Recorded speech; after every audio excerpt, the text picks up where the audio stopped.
that's it for today mga ka-RSP. Maraming salamat sa pagsama ninyo sa amin sa 2 oras na makabuluhan talakayan at siksik na impormasyon ngayong Martes ng umaga.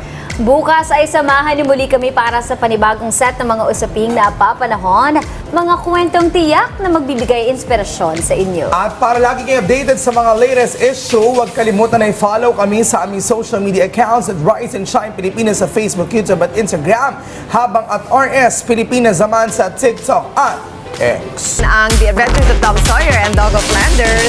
Tumutok pa rin sa mga weather updates. May bagyo po tayo ha. Kita-kits pa rin tayo bukas. Sino yan? Sino Dahil yan? tayo ay mamamalengke bukas Sino yan? sa Baguio. Abangan niyo po kami dyan. Dito lang sa inyong pambansang morning show kung saan laging una ka.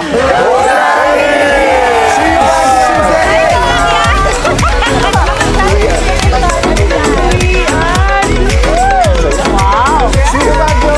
Bili ka ng bread, ha?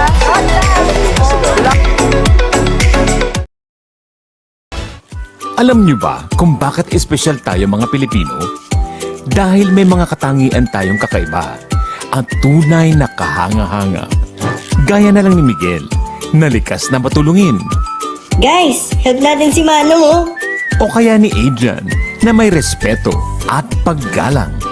Lola, paano po? Nariyan din si Aya, na malalim ang pananampalataya. Panginoon, salamat po sa mga biyaya. Si Aling Sita, na kahit walang-wala, magiliw pa ring tumatanggap ng bisita. Kamen, tuloy po kayo. At kapag sinusubok kagaya ni Paulo, nananatiling matatag, masiyahin at positibo.